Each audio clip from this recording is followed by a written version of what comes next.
ಉತ್ತರ ಕರ್ನಾಟಕದಿಂದ ನಿಮ್ಮ ಮನೆ ಮಗಳು ಸಾವಿತ್ರಿ. ಎಲ್ಲರಿಗೂ ಮಾಡುವ ನಮಸ್ಕಾರಗಳು.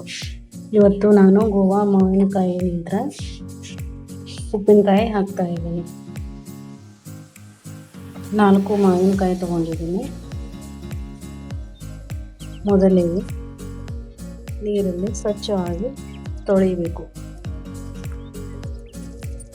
ಸ್ವಚ್ಛವಾಗಿ ತಗೊಂಡು ಆಮೇಲೆ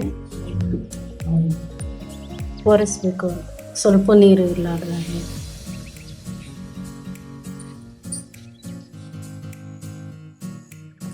ಸ್ವಚ್ಛವಾಗಿ ತೊಳೆದ ಬಟ್ಟೆಯಲ್ಲೇ ಕ್ಲೀನಾಗಿ ಒರೆಸ್ಕೊಂಡು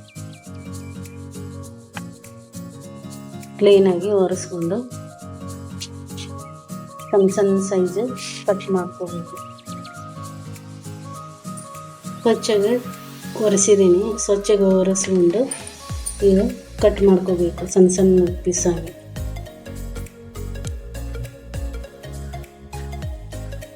ಇವತ್ತು ಮಾವಿನಕಾಯಿ ಉಪ್ಪಿನಕಾಯಿ ರೆಸಿಪಿ ಮಾಡ್ತಾ ಇದ್ದೀನಿ.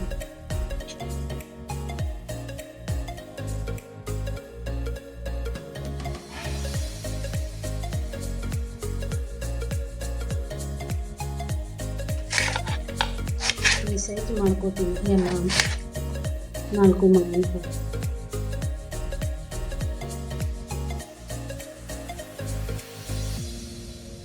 ಇಷ್ಟು ಕಟ್ ಮಾಡ್ಕೊಂಡಿದ್ದೀನಿ. ಇಷ್ಟು ಚಿಕ್ಕ ಪೀಸಾಗಿ 4 ಮಾವಿನ ಹಣ್ಣಿಂದು ಈಗ ಮಿಕ್ಸ್ ಮಾಡೋಣ.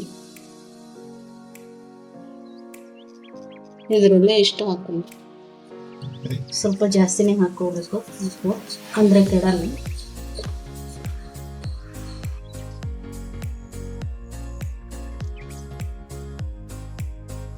ಒಂದು 1/4 ಕಪ್ನಷ್ಟು ಬೆಲ್ಲ ಹಾಕೋಣ.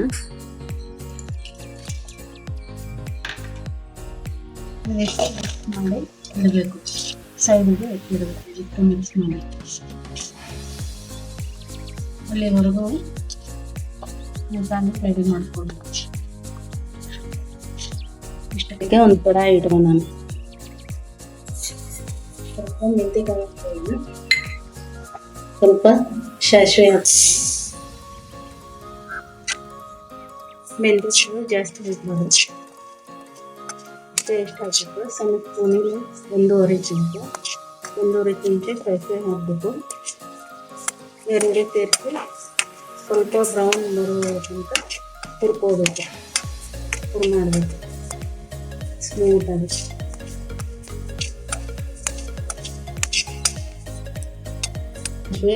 ಹುರಿದಿಟ್ಕೊಂಡಿದ್ದೀನಿ. ಇವಾಗ ಸ್ವಲ್ಪ ಆರಲಿಕ್ಕೆ ಬಿಡಬೇಕು.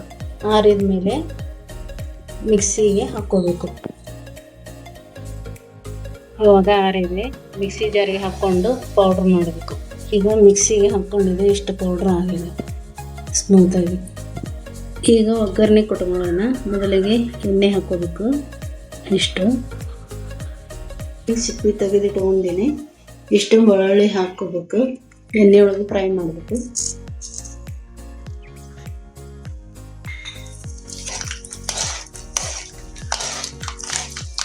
ಭಾಳ ಬ್ರೌನ್ ಆಗೋದು ಬೇಡ. ಇಷ್ಟೇ ಲೈಟಾಗಿ ಒಂದು ಸ್ವಲ್ಪ ಫ್ರೈ ಮಾಡ್ಕೋಬೇಕು. ಇದು ಸ್ವಲ್ಪ ಆರಲಿಕ್ಕೆ ಬಿಡಬೇಕು. ಗ್ಯಾಸ್ ಆಫ್ ಮಾಡಿದ್ದೀನಿ.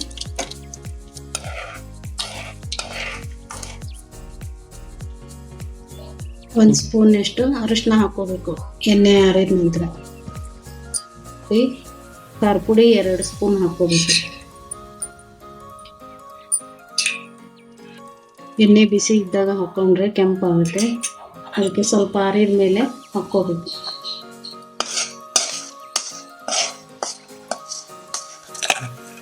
ಈಗ ಎಲ್ಲ ಕರಗೈತಿ. ನೀರು ಬಿಟ್ಕೊಬೇಕು.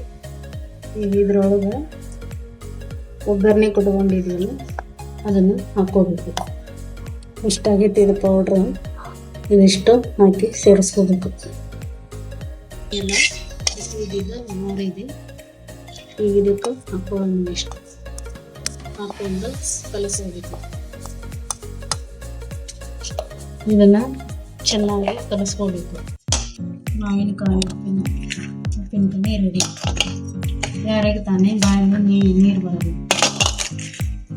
ಇವಾಗ ಮಾವಿನಕಾಯಿ ಸೀಸನಲ್ಲ ಇವಾಗ ಮಾಡ್ಕೋಬೋದು. ಮತ್ತು ಮಾವಿನಕಾಯಿ ತಿಂಡಿ ಹಾಕಬೇಕಂದ್ರೆ ಸಿಗೋದಿಲ್ಲ.